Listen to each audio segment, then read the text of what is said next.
상당히 오늘 호응이 좋네요. 지금, 네. 먼저 저는 모태신앙이에요.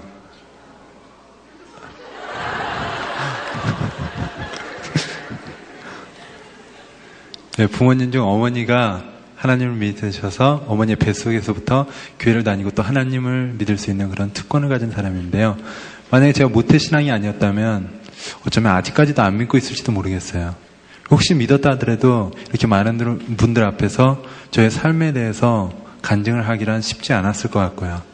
너무나도 감사하게 하나님께서 저의 어머니의 뱃속에서부터 저를 택해 주셨습니다. 나의 하나님은 나를 택해 주신 하나님이십니다. 하나님 계시다는 걸 확실히 알게 된 계기가 있었어요. 제가 중학교 시절에 제가 다니던 교회가 새로 건물을 건축해서 중고등부 학생들 전체가 다 같이 교회 청소를 했어요. 근데 뒤뜰에서 저는 목사님과 같이 쓰레기 태우는 일을 맡았고요. 그래서 쓰레기 더미 중간 정도에서 개솔린통을 들고 이제 쓰레기에 불을 붙이려고 개솔린을 붓고 있었고, 목사님께서는 제가 서 있던 곳에서 한 2-3m 정도 떨어진 곳에서 쓰레기를 모아주고 계셨고요.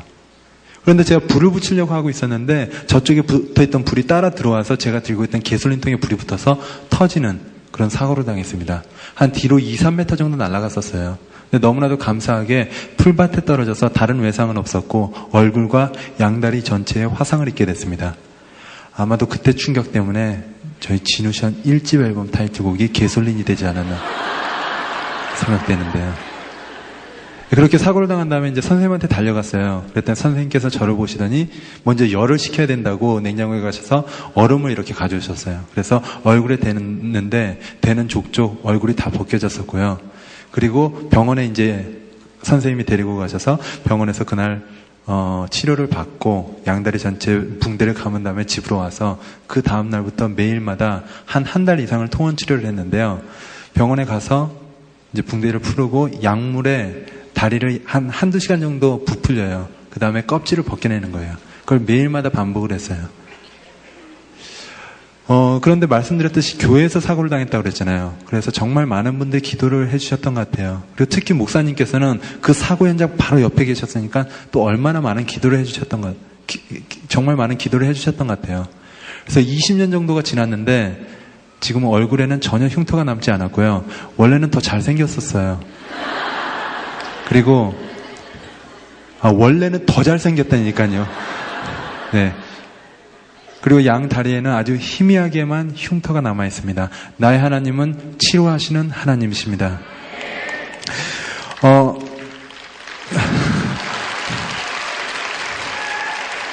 오늘 한 2시간짜리 간증을 해야겠는데요. 아니요. 네. 저에게 허락된 시간은 40분만입니다. 네. 저는 감사의 은사를 받았어요. 은사라는 게 다 뭔지 아시잖아요. 하나님께서 우리에게 주신 선물. 많은 선물들이 있는데 은사라 함은 하나님의 영광을 드러내기 위해서 우리에게 주신 선물인데 저는 감사란 아주 귀한 선물을 받았고요. 그리고 제가 제 삶에서 가장 크게 감사하는 게 어머님이 2분이라는 겁니다. 연예인으로서 어쩌면 많은 분들 앞에서 오히려 숨기고 싶은 가족사일 수도 있는데 어떻게 이렇게 당당하게 말씀을 드리고 또 그게 가장 큰 감사라고 말씀드릴 수 있냐면요. 2분의 어머니를 통해서 저는 하나님의 성품을 알게 됐습니다. 저희 친어머니는 사랑과 기도로 저를 키워주셨고요. 저희 새어머니는 분명히 사랑도 있으셨지만 좀 엄격한 분이셨어요. 그래서 새어머니한테는 혼도 나오고 그랬지만 저를 올바르게 이 세상에서 올바른 사람으로 키워주시기 위해서 정말 노력을 많이 해주셨고요. 그래서 2분의 어머니를 통해서 저는 하나님의 성품을 알게 됐습니다. 나의 하나님은 사랑과 공의의 하나님이십니다. 11살 때까지 친어머니와 한국에서 생활을 하다가 괌으로 이민을 가게 됐어요. 11살 때. 그래서 이제 말씀드렸듯이 새어머니 또한 정말 좋으신 분이셔서 저를 친아들 이상으로 잘 대해주셨어요. 엄격한 분이시긴 하시지만. 그래서 잘 지내다가 제가 16살이 되던 해에 정말 작은 말다툼을 하고 집을 나가게 됐어요. 가출을 하게 된 거죠. 여기 혹시 청소년들 있으면 절대 따라하지 마세요. 부모님 밑에서 사랑받고 있을 때가 가장 행복할 때예요. 저는 어쨌든 좀 특이한 길을 걷게 됐는데 하나님께서 부모님 밑에서 그렇게 기간을 허락해 주신 것 또한 그대로 따를 때 가장 귀하고 하나님께서 성경에 결혼하면은 부모를 떠나라고 돼 있거든요. 그러니까 그때 떠나도 늦지 않아요. 저는 너무 일찍 떠났어요. 네, 그렇게 집을 나가서 이제 보통 가출을 하게 되면 며칠 있다 다시 집으로 들어가게 돼요. 왜냐면 춥고 배고프기 때문에. 저도 한 2, 3일 정도 있다 집으로 들어갔어요. 근데 집으로 들어가기 위함이 아니라 들어가서 바로 제 옷가지와 물건들을 이렇게 정리해갖고 챙긴 다음에 저녁에 부모님께 저 이제 독립해서 살겠습니다 말씀을 드리고 다시 그날 저녁 나왔어요. 저희 부모님이 얼마나 어이가 없으셨겠어요. 16살째 꼬마가 며칠 가출한 다음에 다시 들어와서는 자기 물건 챙긴다고 챙기는데 다 부모님이 사준 거잖아요. 그래갖고 또 나가는 거예요. 며칠이나 너가 또 버티나 하셨던 것 같아요. 근데 참 오래 버텼고 그 후로 다시는 안 들어갔으니까요. 그런데 뭐 그렇다고 부모님과 어떤 안 좋은 관계에 있는 건 아니에요. 저희 아버지는 믿지 않으셨는데 제가 계속 기도하고 또 전도해갖고 몇 년 전에 이제 믿게 되셨고요. 그렇게 하나님 안에서 사랑스러운 가족으로 지금 살아가고 있어요. 근데 하여튼 저는 특별한 그런 길을 걷게 됐어요. 그렇게 집을 나와서 한 3달 정도 있다가 이제 한 번 정도 부모님께 안부 인사는 드리러 가야 되겠다라는 생각이 들더라고요. 그래서 한 3개월 있다가 안부 인사를 드리러 갔어요. 그랬더니 저희 어머니가 저를 보시더니 눈물을 글썽거리시면서 참 많이 찾았다 그러시더라고요. 하시던 일도 뒤로 하시고 저를 찾는 데 주력을 하셨대요. 제가 나가 있는 동안. 그런데 약간 이상했어요. 제가 있던 곳이 괌이라고 말씀을 드렸잖아요. 괌으로 이민 갔다고. 괌이 어떤 곳이냐면 한쪽 끝에서 해안도를 따라서 반대편 끝까지 갔다가 반대편 해안도로로 처음 시작한 그곳까지 가는데 딱 차로 2시간이 걸려요. 제가 한 3개월 정도 나가 있었거든요. 그동안 계속 찾으셨다고 말씀을 하셨고요. 정말 찾으셨었겠죠? 더 신기한 건 제가 집을 나가서 갈 곳이 없잖아요. 나이가 어리니까. 그래서 가장 친한 친구네 집에서 얹혀 살았는데 그 친한 친구네 집은 저희 부모님의 집에서 걸어서 딱 5분 거리였어요. 그런데 못 찾으셨던 거예요. 아마도 하나님께서 못 찾게 하신 것 같아요. 왜냐하면 만약에 우리 부모님께서 저를 찾으셨다면 어떤 방법에서건 부모님한테는 가출한 자식이었기 때문에 다시 데리고 들어가셨을 거예요. 그렇다면 단연컨대 여러분이 보시는 가수 진우 션의 없었을 것입니다. 저는 18살 때까지 음악에 관심이 없었어요. 저는 관심이 없는 건 안 해요. 저는 그래서 학교에서 듣는 그 음악 외에는 18살 때까지 음악을 들어본 기억이 별로 없어요. 그 정도로 관심이 없는 음악이란 분야에서 제가 직업을 갖게 됐어요. 가수란. 그렇게 이제 집을 나와서 쉽지 않은 삶이었어요. 뭐 친구네 집에서 얹혀 살긴 하지만 먹고 살아야 되기 때문에 16살이면 꽤 어린 나이잖아요. 아르바이트를 할 수도 있어요. 용돈 벌러. 근데 저는 먹고 살아야 되기 때문에 아르바이트를 했어요. 아르바이트가 아니라 여름이 되면은 괌은 한 40도 정도 온도가 올라가요. 정말 떼약볕이에요. 그 떼약볕에서 하루에 12시간씩 막노동을 했어요. 그래갖고 3개월 정도 일을 하다가 이제 학교가 개학한 다음에 학교를 다니면서 또 아르바이트를 뭐 마트나 아니면 식당이나 제가 그 나이에 할 수 있는 법적으로 허락된 일들은 다 했으니까요. 그러다가 18살이 되면 미국은 성인으로 인정을 해줘요. 그래서 18살 때 친구네 집에서 나와서 제 이름으로 아파트를 구하고 차를 구하게 됐고요. 근데 너무나 빠듯한 생활이에요. 미국 생활이 특히. 그리고 나이도 어리니까. 그래서 조금이라도 쓰는 돈을 줄이려고 룸메이트를 구하게 됐고요. 룸메이트가 여러 번 바뀌었었는데 다 제가 알던 친구들이었고, 그런데 좋고 나쁘고를 떠나서 다 세상적인 친구들이었어요. 그래서 기본적으로 술과 담배는 다 했었고, 또 미국이라는 특성 때문인지 대마초에 손대는 친구들도 있었고요. 정말 신기하고 감사한 건 저 또한 같은 처지잖아요. 그리고 그 지붕 아래 저쪽 방에서는 술을 마시고 술 파티가 열릴 때도 있고 또 대마초를 피울 때도 있는데 제가 그거에 전혀 관심이 없었다라는 겁니다. 말씀드렸듯이 관심이 없는 건 안 해요. 그건 제 의지와 제 힘으로는 절대 불가능했고요. 저와 함께 계시진 않지만 저를 위해서 무릎 꿇고 기도해 주시는 어머니의 기도 덕분이었던 것 같습니다. 나의 하나님은 기도를 들어주시는 하나님이십니다. 정말 신기한 일이 벌어졌어요. 제가 어떻게 음악을 접했는지 말씀을 드릴게요. 저에게 3살 위인 친형이 있어요. 그 자체는 신기한 일이 아니에요. 누구에게나 있을 수가 있어요. 그런데 저희 친형은 어떤 사람이냐면 어려서부터 책을 참 좋아했어요. 책을 정말 많이 읽고 또 학교를 다니면서는 공부를 정말 열심히 하고 또 공부를 잘하고 쉽게 요새 세상에 말하면 엄친아 약간 그런 타입이에요. 정말 항상 모범적이고 그래서 교회에서는 학생회장을 항상 했었어요. 그러던 저희 형이 고등학교를 졸업하고 미국 해병대를 들어갔다가 이제 휴가를 받아서 나와서 제가 집을 나와서 혼자 살고 있으니까 저를 만나러 왔어요. 그런데 그런 모범생 같던 저희 형이 춤을 제 앞에서 추는 거예요. 춤바람이 나 있는 거예요. 그런데 딱 그 순간까지 저는 음악에 관심이 없었어요. 근데 저희 형이 제 앞에서 춤을 추는데 너무 멋있어 보이는 거예요. 그래서 형에게 춤을 가르쳐 달라고 그러고 저도 같이 춤바람이 났습니다. 저희 형은 휴가 나온 며칠 동안 제 동생인 저를 춤바람 내놓고 다시 떠났어요. 저는 그래서 춤바람이 나서 괌에서 춤을 추러 다니기 시작했고요. 그러다가 괌은 너무 좁다. 좀 더 넓은 데 가서 춤춰보자 그래서 92년도 말에 괌으로 이민 간 지 한 10년 만에 한국을 나오게 됐어요. 춤을 추러. 그런데 또 신기한 일이 벌어졌어요. 그 당시에 가장 유명했던 서태지와 아이들을 만나게 됐고요. 그리고 2집을 준비하던 현진영 씨를 만나고 또 가수를 준비하는 여러 사람들을 만나게 됐어요. 그래서 가수 제의도 받고 또 댄서 제의도 받게 되고 그래서 괌으로 다시 돌아가서 모든 걸 바로 정리하고 빈털터리로 또 한국을 나오게 됐습니다. 처음에 먼저 가수를 준비했어요. 그래서 잘 안 돼서 댄서 활동을 잠깐 하다가 또 가수 준비를 하다가 댄서 활동을 하다가 이걸 몇 번 반복을 하다가 95년도 말에 서태지와 아이들이 은퇴를 선언하면서 서태지와 아이들의 멤버인 양현석 씨에게 정식으로 가수 제의를 받고 계약을 맺게 됐습니다. 그래서 96년도 1월 달에 미국 LA로 가수 진우션을 준비하러 들어가게 됐고요. 춤을 추면서 하나님을 떠나 있었어요. 주말이 피크예요. 나가면은 새벽 4시, 5시에 들어오는 거예요. 주일날 교회 가기가 힘들더라고요. 그래서 교회를 안 다니다가 96년도 1월 달에 진우션을 준비하러 들어간 그때 친구를 통해서 다시 하나님께서 교회로 불러주시더라고요.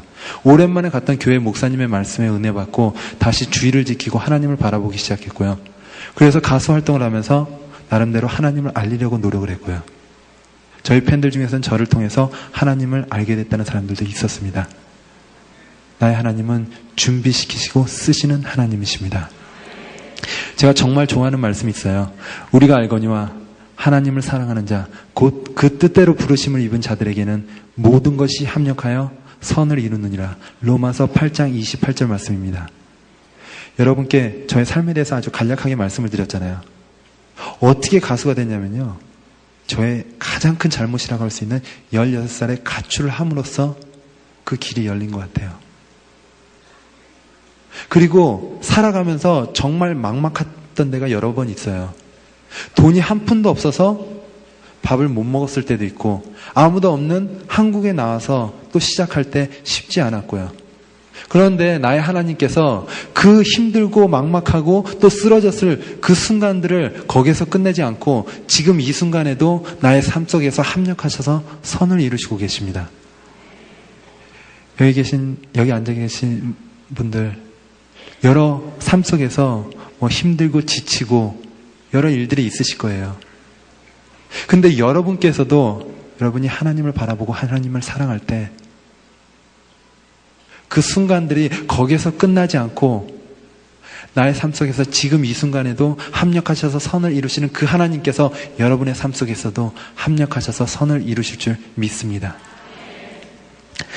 저는 성공한 가수가 되었습니다. 하지만 제게 자랑할 건 하나님밖에 없습니다.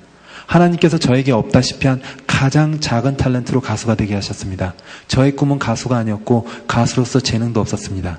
만약에 중고등학생 시절에 누군가 저에게 당신의 100가지 꿈을 써보라고 했으면 그 100가지 중에서도 가수란 꿈은 안 나왔을 거예요. 지금 많은 청소년들이 가수란 꿈을 갖고 열심히 노력을 해요. 그런데 그 노력하는 사람들 중에서도 가수로 데뷔하기란 하늘의 별 따기만큼 힘들어요. 그리고 데뷔했다 하더라도 성공한 가수가 되기란 그보다 훨씬 더 힘들고요. 그런데 저는 18살 때까지 꿈도 꿔보지 않은 그런 가수가 되어 있습니다. 만약에 제가 사업가가 먼저 되었든지 다른 일로 먼저 성공했다면 그쪽으로는 정말 재능이 있었거든요. 그런데 그걸로 먼저 성공을 했다면 참 교만했을지도 모릅니다. 태어나면서 가진 재능도 하나님께서 주신 거지만 만약에 나의 재능으로 먼저 성공을 했다면 제가 잘나서라고 생각했을 테니까요. 하지만 나의 하나님께서는 나의 교만까지도 하신 것 같습니다. 제 자신을 전혀 자랑할 수 없는 가수가 되게 하셨습니다. 나의 하나님은 작은 걸로 크게 세우시는 하나님이십니다. 이제 좀 더 재밌는 얘기로 들어갈게요. 2004년도 10월 8일 날 이 세상에서 가장 아름다운 여자와 제가 결혼을 했습니다. 방금 어가 동의하는 건가요? 아니면 반대인가요? 예. 그때 결혼식을 보여드릴 테니까 한번 생각해 보세요. 네, 보여드리겠습니다.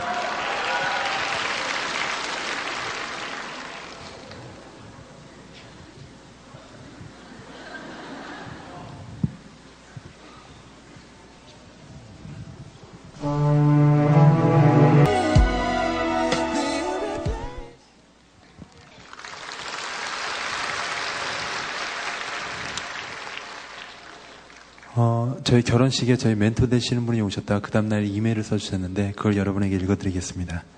내 영혼이 은총 입어 중한재진 벗고 보니 조막이나 궁궐이나 그 어디나 하늘나라 아련히 덕소가 마주 보이는 언덕에 연보랏빛 장미가 깔려있는 결혼식장의 분위기 하객 한 사람 한 사람이 앉을 좌석까지 지정한 성의 축의금을 안 받는 반지 하나만 주고받는 요란하지도 소란스럽지도 않은 네 간결한 결혼식에서 울려 퍼진 여기에 모인 우리 주의 은총 받은 자여라.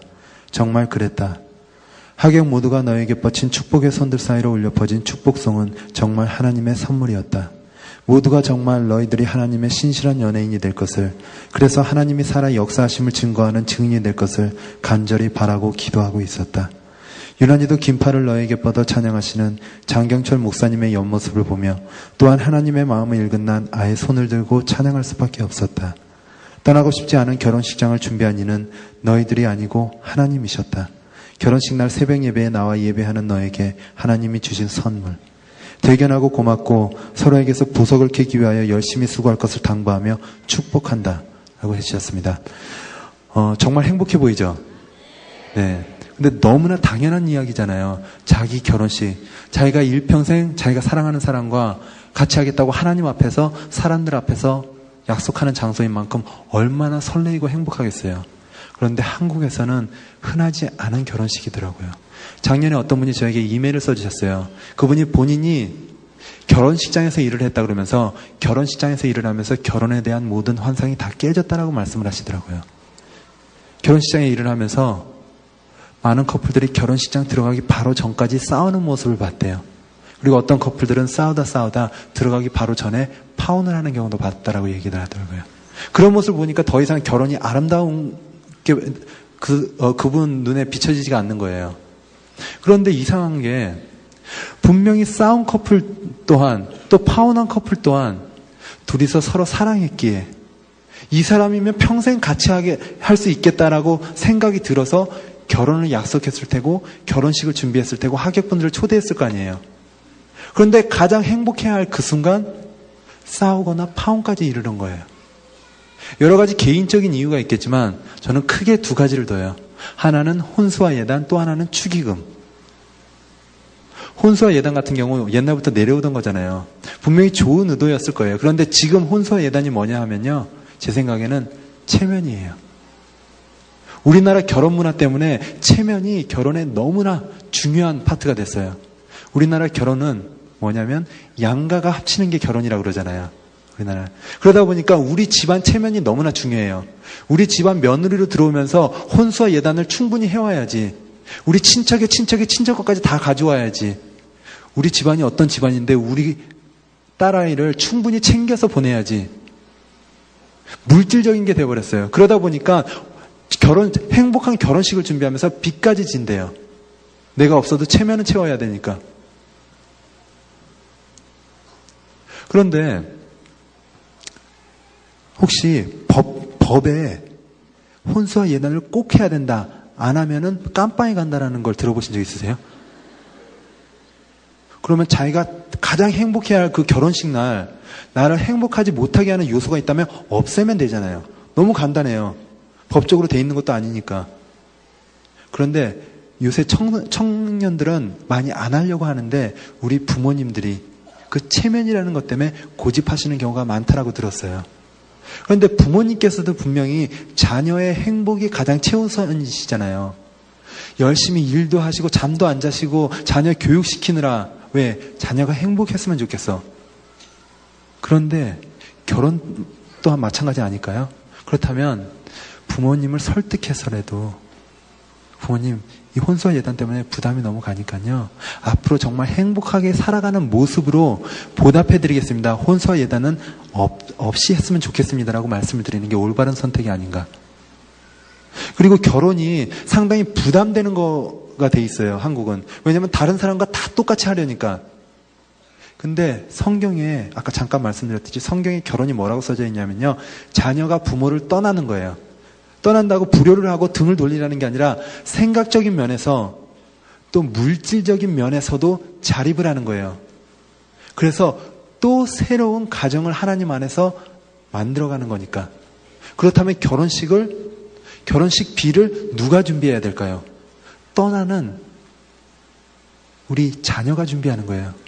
부모님이 결혼식 비용을 다 대면서 이렇게 해라 저렇게 해라 혼수와 예단 축의금 받아라 뭐 패백해라 뭐하라 하시는 게 아니라 부모님께서도 떠나 보내시는 거예요. 그들이 그들의 형편에 맞게 결혼식을 치를 수 있게 뒤에서 기도를 해주시는 거고요.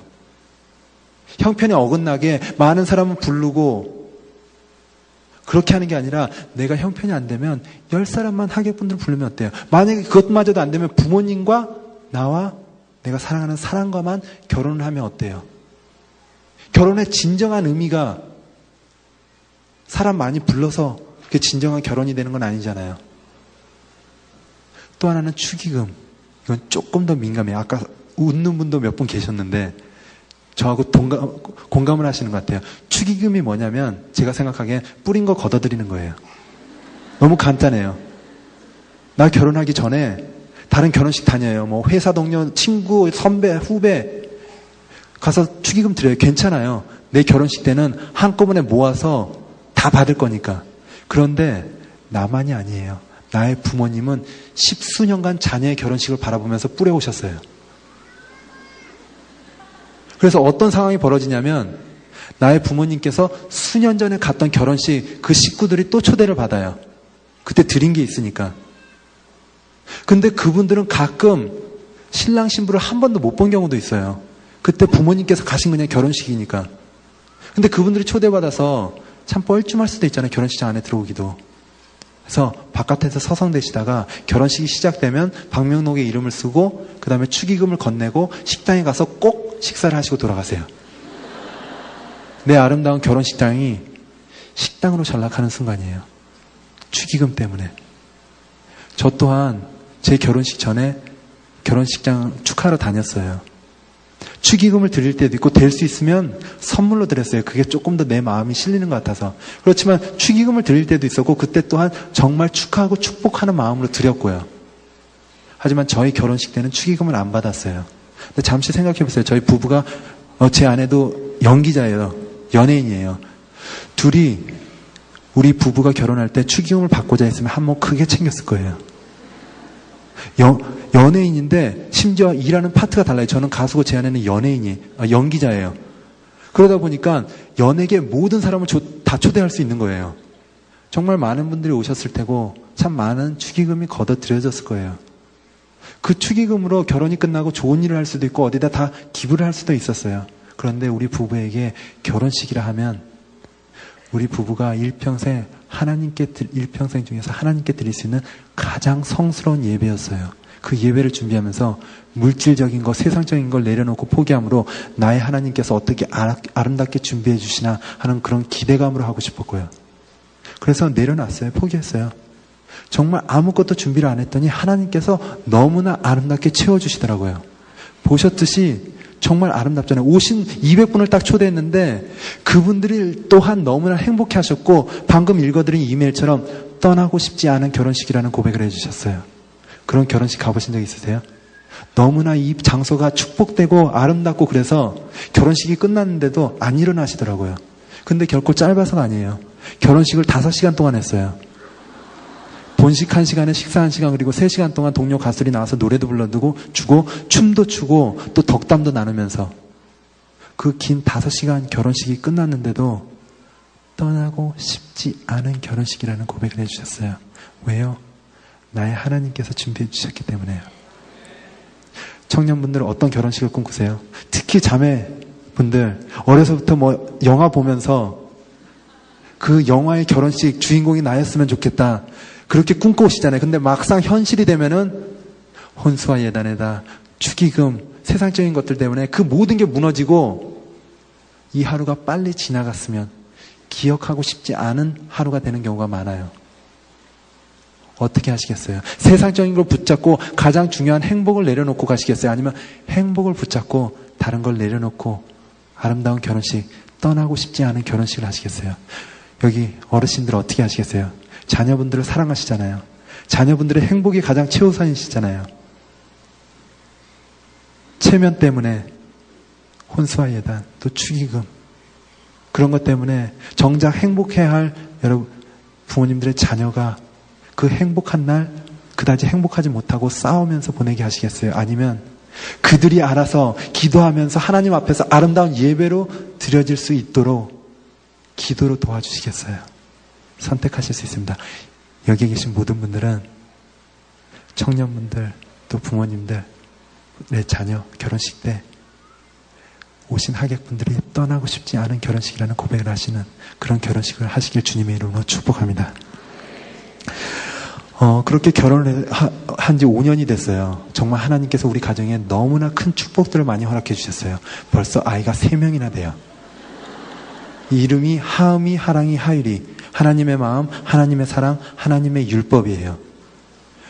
우리 셋째 하율이가 이제 100일이 막 지났는데 너무나 예뻐요. 이 아이가 웃음이 정말 많은 아이예요. 아이들은 다 예쁘지만 많이 웃는 아이는 조금 더 예쁜 것 같아요. 우리 첫째 하음이도 웃음이 조금 있었어요. 근데 둘째 하랑이 같은 경우 태어나면서부터 카리스마를 들고 태어나서 얘가 보통 웃지를 않은 거예요. 돌 때까지 별로 웃는 모습을 못 봤어요. 우리 셋째 하율이는 너무나 잘 웃어요. 눈만 마주쳐도 웃고 막 바둥바둥 된다고 그러잖아요. 손하고 발을 휘저으면서 바둥바둥 되면서 막 소리 내면서 웃어요. 저 영상을 준비했는데 되는지 모르겠는데요.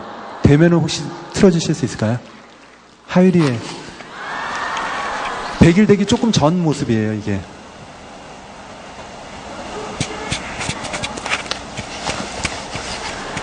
하율아. 먹는 거, 자는 거 외에 저렇게 웃으면서 하루 종일 있어요. 아이, 좋아. 하율아. 하율아.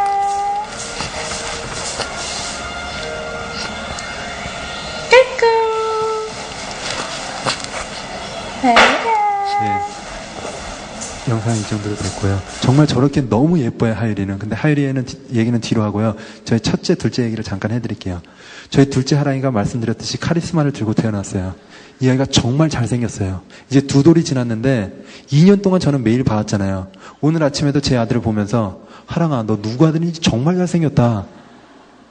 보통 아이들이 태어나면 약간 밋밋하게 생겼다라는 그런 표현을 해요. 머리숱도 별로 없고 눈썹도 잘 안 보이고 그리고 두리뭉실하게 생겼거든요. 하랑이는 태어날 때 제가 분만실에 있었거든요. 의사 선생님이 딱 태어나갖고 저한테 안겨주는데 머리숱이 정말 까만 거예요. 그리고 상당히 길었어요. 그리고 미장원에 다녀온 줄 알았어요. 백혼머리를 하고 있더라고요. 이렇게 앞으로 싹 쏠려갖고. 그리고 말씀드렸듯이 약간 두리뭉실하게 생겼거든요. 아이들이 태어났을 때. 우리 둘째 하랑이는 초등학생의 얼굴하고 태어났어요. 사진을 보여드릴게요. 이게 6개월 때예요. 한 장 더 보여주세요. 저게 1살 됐을 때 작년 12월. 이 아이가 정말 잘생겼어요. 엄마 닮았거든요. 우리 첫째 하음이 여자의 딸아이예요. 사진 좀 보여주세요. 왜 웃으세요? 저 닮아서 귀여워요. 네, 우리 둘째 하랑이 작년 10월이 돌이었고요. 근데 하음이 얘기 먼저 해드릴게요. 하음이가 태어난 다음에 어른들이 말씀하시는 눈에 넣어도 안 아플 정도로 예쁘다라는 게 무슨 말인지 정확히 알겠더라고요. 이 아이가 태어나니까 정말 너무나 예쁜 거예요. 근데 아이가 항상 예쁜 짓만 하는 건 아니에요. 울 때도 있고 때를 쓸 때도 있고 또 새벽에 일어나서 나를 잠을 못 자게 할 때도 있고 이가 날 때가 되면 잇몸이 간지러서 물어요 아이가. 근데 무는데 아이가 무는데 얼마나 아플까? 눈물이 날 정도로 아파요. 아이는 힘 조절을 못 하거든요. 그래서 젖 먹던 힘으로 그냥 물어요. 그래서 딱 그 시기가 되면은 안으면은 여기가 닿았고 부드러운 살이 닿으면 그냥 물거든요. 그래서 양 어깨가 다 멍투성이 돼요. 나를 아프게 해도 예뻐요. 우리가 흔히 더럽게 생각하는 똥과 오줌 있잖아요. 기저귀를 갈 때 너무나 쉽게 내 손에 묻을 수 있어요. 근데 그게 더럽게 느껴지지가 않아요. 심지어 하미가 태어나서 처음으로 똥을 넣었을 때 너무나 기쁘고 신기해갖고 그 똥을 평생 간직하려고 그랬어요. 담아서 정말로요. 그런데 제 아내가 겨우겨우 저를 말렸어요. 그래서 할 수 없어서 사진을 찍어갖고 지금 간직하고 있어요. 그리고 제가 이제 외출이 여러 가지 일을 하기 때문에 외출이 잦아요. 그래서 점잖게 입을 때도 있고 또 힙합으로 한껏 멋을 낼 때도 있고. 그리고 이제 항상 하미를 데리고 다녔기 때문에 하미 옷을 갈아입히려고 먼저 기저귀를 봐요. 기저귀가 찼으면 기저귀를 갈아입히는데 가끔 타이밍을 잘못 맞춰서 제 옷에 오줌을 넣을 때가 있어요. 여기 지금 다 귀한 하나님 안에서 형제 자매잖아요. 여러분 옆에 아름다운 그분의 얼굴을 잠깐 봐주세요. 서로 옆에 정말 하나님 안에서 아름다우시죠? 그분이 여러분의 새 옷에 오줌을 넣었다라고 가정을 해보세요. 어떻게 하시겠어요? 나의 아이가 그러면 그마저도 웃고 넘길 수 있어요. 하미가 오줌을 넣네? 그리고 가서 옷을 갈아입고 다시 준비하는 거예요. 그 정도로 나의 아이는 눈에 넣어도 안 아플 것처럼 예쁘더라고요. 그런 아이가 자라면서 돌잔치를 어떻게 할까 생각하게 됐어요. 대한민국의 모든 부모가 그렇잖아요. 돌잔치가 정말 좋은 자리예요. 나의 아이가 1년 동안 이쁘고 건강하게 자랐다는 걸 많은 사람을 초대해서 자랑하는 자리니까. 그런데 다른 돌잔치에 초대돼 가봤더니 한 가지 공통점이 있더라고요. 정작 주인공들은 그렇게 해피하지만 않다라는 거예요.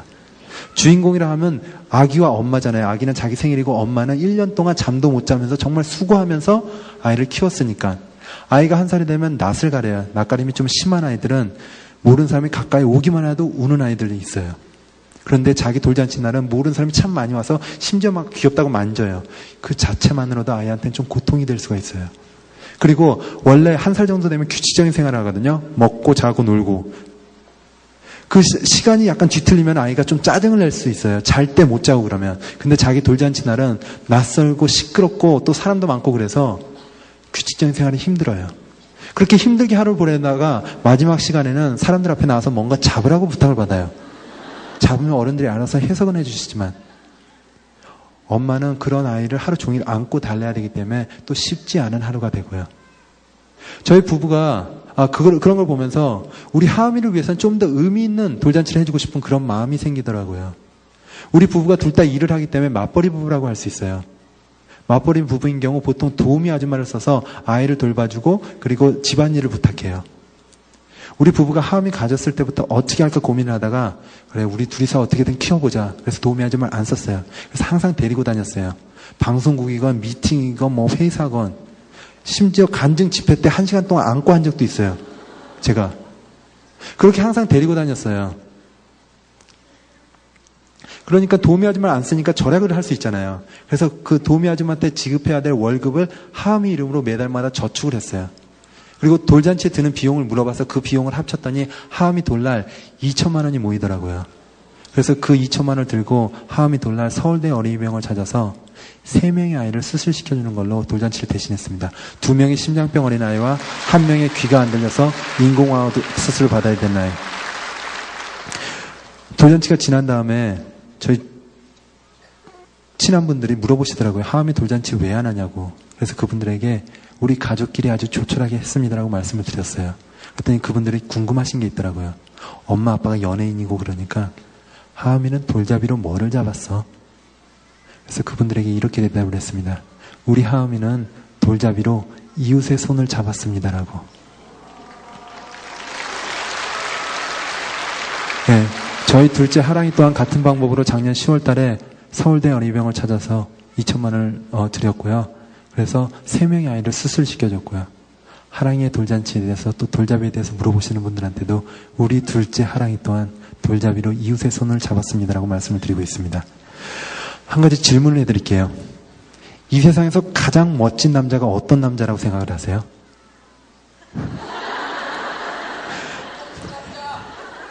일단 축복합니다.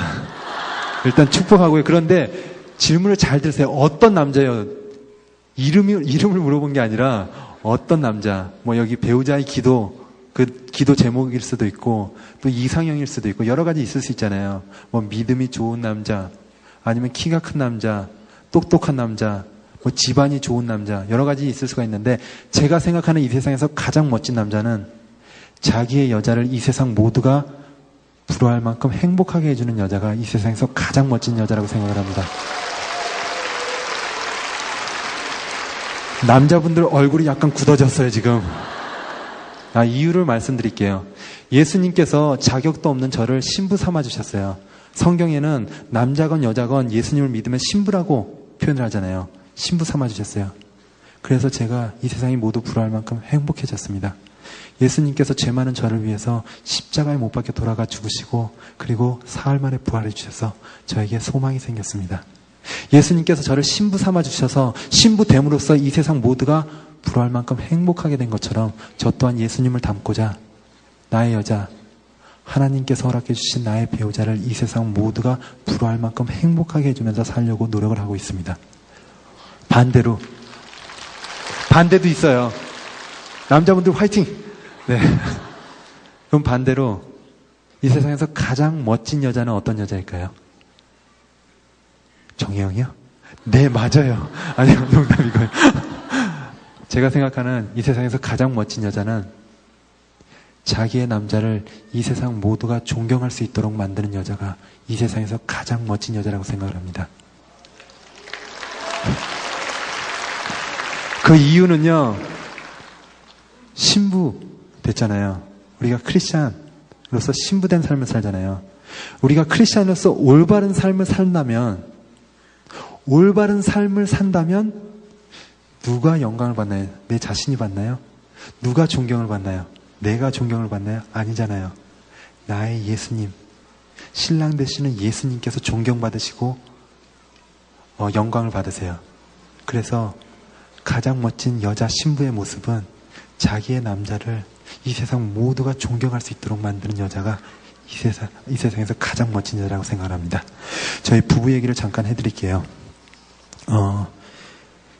재작년 초에 제가 사랑하는 아내와 일본에 있는 온천에 여행을 갔습니다. 4박 5일 일정으로 간 여행 순간순간이 정말 행복한 시간이었는데요. 가는 날 안개 때문에 비행기가 8시간이나 연착되어 인천공항에서 8시간이나 대기했지만, 그리고 비행기를 탄 후 단체 관광을 가시는 분들이 연착된 시간 때문에 항공사에 보상을 요구하며 150명 정도 되시는 분들이 단체로 비행기 탑승 거부를 해서 또 비행기를 탄 후 2시간이나 갇혀 있었지만, 연착된 시간 때문에 일본에 도착해서 온천까지 유명한 도시락을 먹으며 경치를 구경하며 타고 가랬던 기차를 못 타고 제 아내와 어두컴컴한 밤에 배를 쫄쫄거리며 버스를 타고 갔지만, 그리고 일본에서의 나의 하루 계획이 모두 무너졌지만 나의 아내와 함께하는 여행이었기에 행복했습니다. 저는 온천을 좋아하지 않습니다. 괌에서 자랐어요. 왜 돈을 내고 뜨거운 물에 들어가는지 모르겠어요. 그리고 그때가 처음으로 간 온천 여행이었고요. 하지만 제 아내와 함께하는 여행이었기에 그 여행은 저에게 가장 기억에 남고 가장 행복한 여행이 되었습니다. 그리고 돌아오면서 제 아내에게 또 온천 여행 가자고 약속을 했고요. 저는 오늘도 여행을 떠납니다. 삶이라는 여행을 떠납니다. 매일매일 살아가지만 어제와 다른 한 번도 가보지 않은 그런 하루를 여행합니다. 어떤 때는 두려울 때도 있고, 어떤 때는 제가 싫어하는 하루를 여행할 때도 있고, 어떤 때는 슬픔이 가득한 하루를 여행할 때도 있습니다. 그리고 어떤 때는 제가 계획했던 모든 것이 무너지고 억울한 하루를 여행할 때도 있습니다. 그렇게 새로운 여행을 매일 떠나는 제가 고백할 수 있는 건 그래도 나의 하루하루가 행복한 시간이라는 것입니다. 나의 곁에는 그분이 계시기 때문입니다. 나는 오늘도 삶이라는 여행을 떠납니다. 하지만 혼자가 아닌 나를 사랑해 주시고 또 내가 사랑하는 예수님과 같이 여행을 떠납니다. 사람들이 생각하기에 가장 완벽한 여행이 아닐 수도 있고, 비행기 연착과 같이 시행착오가 있을 수도 있고, 내가 좋아하지 않는 여행일 수도 있지만, 예수님과 함께하기에 오늘의 여행도 가장 기억에 남고 가장 행복한 여행이었다고 고백할 수 있습니다. 어떤 장소에 어떤 여행을 하냐보다 누구와 여행을 하냐가 더 중요하기 때문입니다. 그래서 내일도 예수님과 같이 여행을 떠나겠다고 약속을 합니다. 그리고 나는 고백합니다. 주 예수와 동행하니 그 어디나 하늘나라.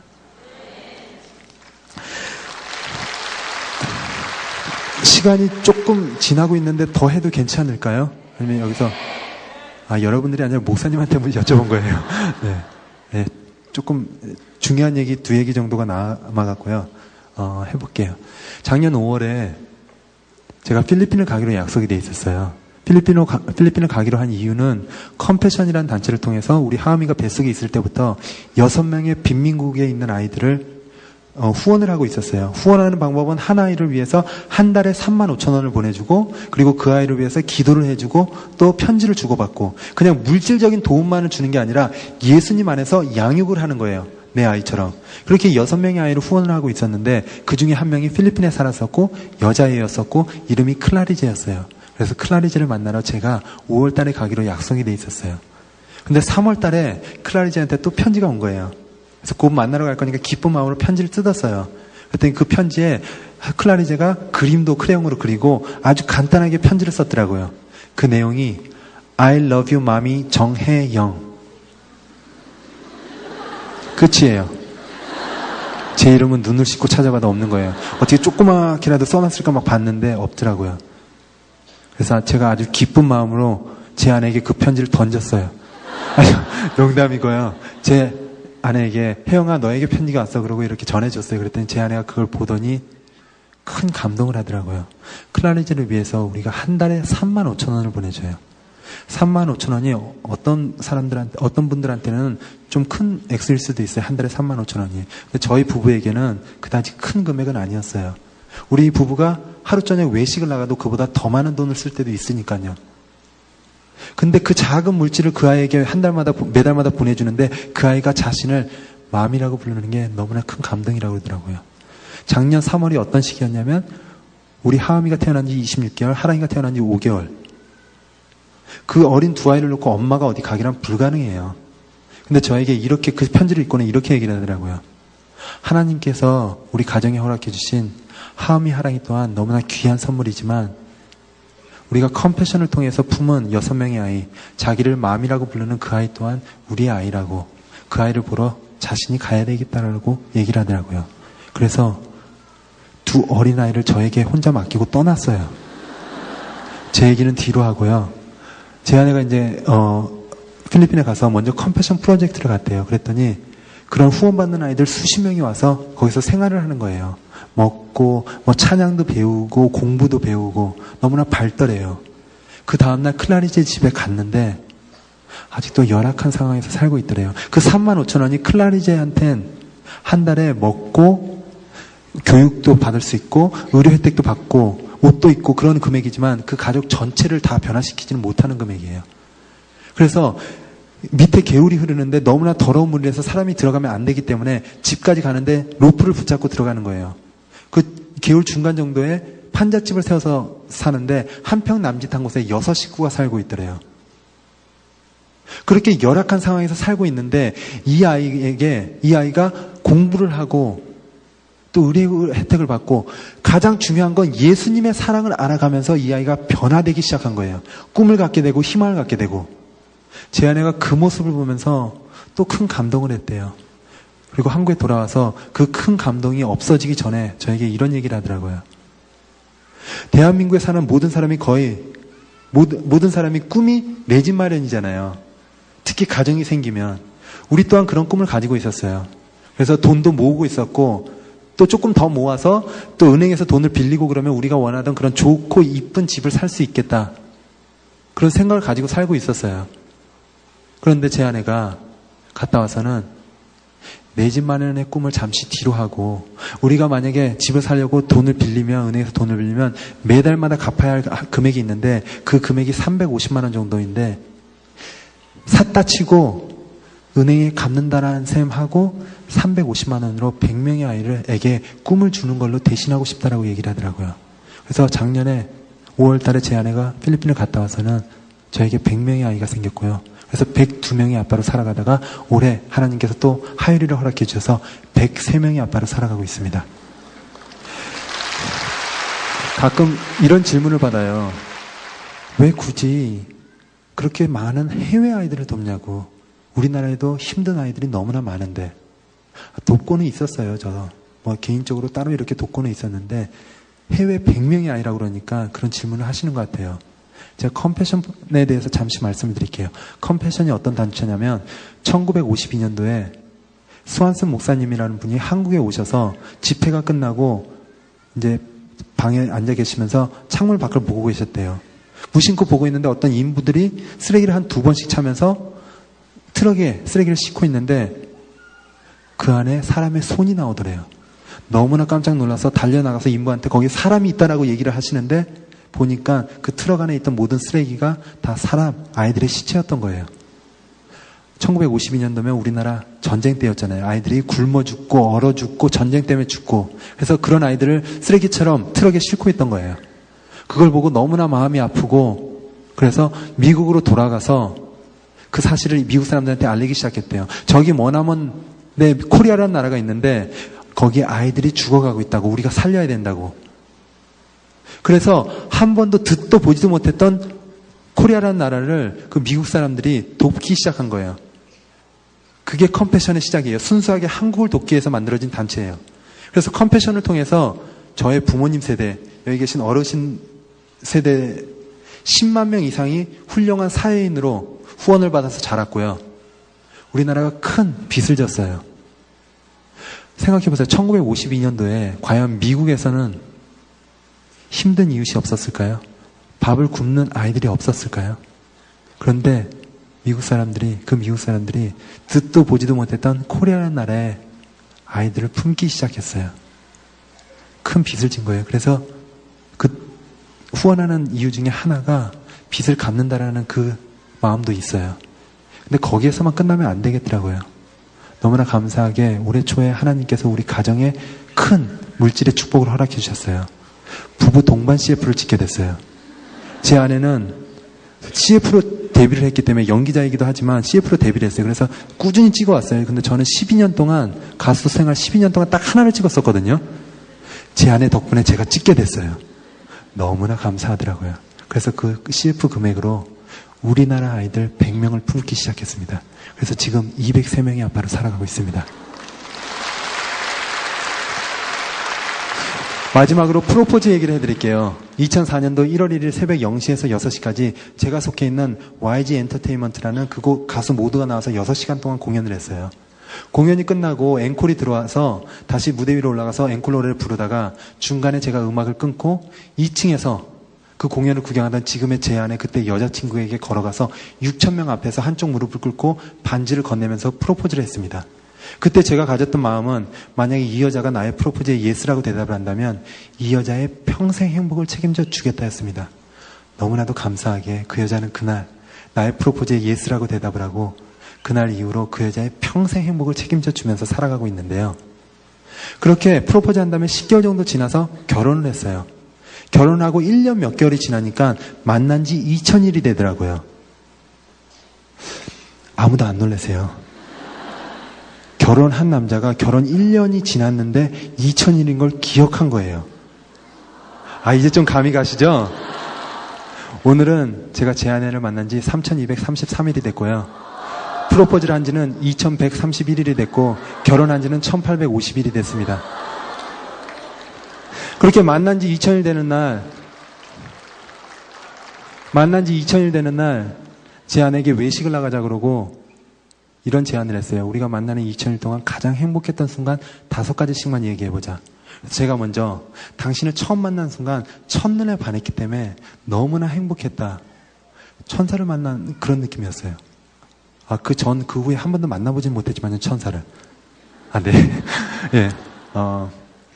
제 아내는 어려서부터 꿈꿔오던 그런 아름다운 결혼식을 할 수 있었던 우리의 결혼식 날 정말 행복했다. 저는 두 번째로 당신을 처음 만나고 첫눈에 반해서 무조건 당신과 결혼하겠다라는 그런 마음이 생겼는데 그래서 연락처가 필요했어요. 만남을 계속 이어가야 되니까. 그래서 정영 씨 측근한테 연락처를 물어봤는데 안 가르쳐 주더라고요. 그분의 마음도 이해는 돼요. 결혼식에도 보셨듯이 노란 머리를 했었고 또 힙합 하는 그런 친구였기 때문에 제가 그래서 안 어울린다라고 생각했던 것 같아요. 아니, 정혜원과 션이 결혼한다는 기사가 딱 떴을 때 대한민국의 대다수가 왜?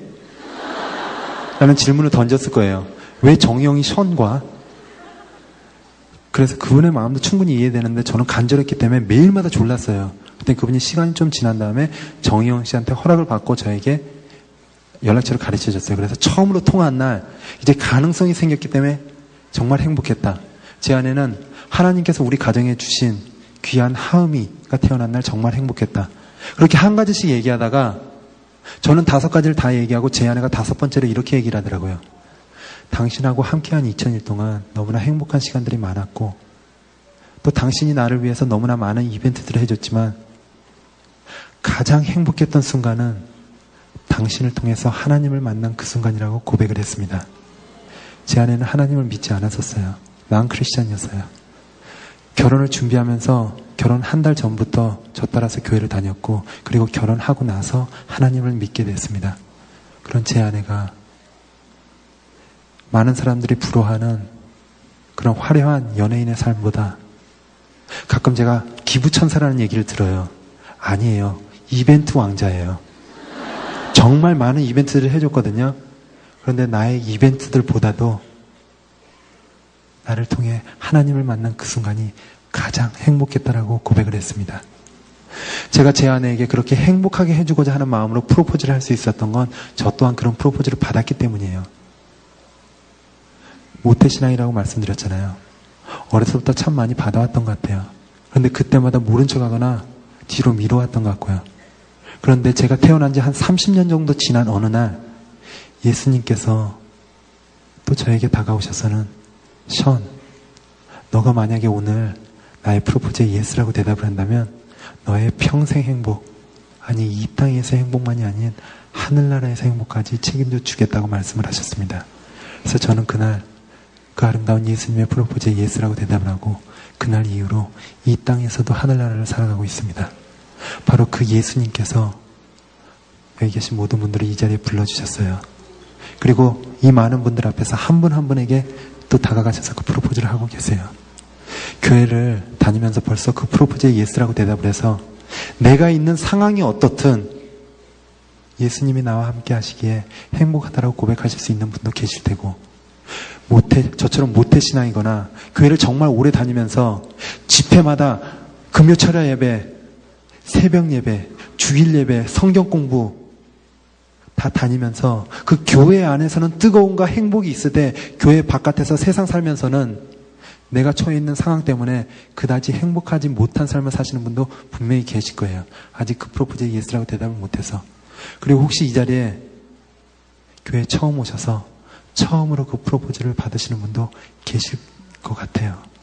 만약에 여러분께서 그 프로포즈에 예스라고 대답을 하신다면 여러분이 보시기에 16살에 집을 나와서 혼자 평생 살아온 제가 행복해 보이신다면 두 분의 어머니 밑에서 자라고 어떻게 보면 브로큰 패밀리에서 자란 제가 꾸려나가고 있는 지금 저의 가정이 행복해 보이신다면 바로 그 행복은 나의 예수님께서 책임져 주시고 계시기 때문입니다. 그 나의 예수님께서 여러분 한 분 한 분의 행복 또한 책임져 주시고자 이 자리에서 이 많은 분들 앞에서 한 분 한 분에게 다가가셔서 그 프로포즈를 하고 계십니다. 모두 다 예스라고 대답을 하고 돌아가시는 밤이 되시길 주님의 이름으로 축복합니다. 감사합니다. 시간이 많이 지났는데 그래도 가수니까 뭔가 하고 내려가야 되겠죠? 시간을 만약에 조금만 더 주실 수 있으면 노래도 한 곡 부르고요. 아니면 랩만 짧게 하고 가고요. 괜찮아요? 나중에 션은 다시는 부르지 말자 이런 거 아니에요? 예, 그러면 혹시 저쪽에 이 음반을 전해 주실 수 있나요? 누군가? 그리고 그 도중에 제가 랩을 빨리 할게요. 제가 가지고 갈까요? 죄송합니다. 예, 죄송합니다. 먼저 저의 간증 랩을 먼저 들려드릴게요. 저희 앨범에도 실렸던 건데요. 묻혔던 곡이라 아무도 못 들어보셨어요. 근데 이런 자리를 빌어서 제가 해드리는데 박수 치지 마세요. 박자가 애매한 박자라 박수 치시면 제가 엇갈려요. 그러니까 가사가 중요하니까 가사를 꼭 들어주세요. 어르신들 랩이라는 게 빨리 지나가요. 집중을 하셔야 돼요. 아셨죠? 야. 내 마음에 지닌 성경 말씀과 힙합 열정 내가 살아갈 기다 하나님께서 결정 들어봐 내 모든 죄 정화 마음의 평화 귀한 말씀 전파 내게 주어진 명령 되라 세상 빛이 해라 저 많은 지친 영원히의 기도를 내가 가진 입지 Feel me 지금 랩을 하는 기쁨 불러봐 힙합이라는 게임을 보고 말릴 내 이름 감사합니다.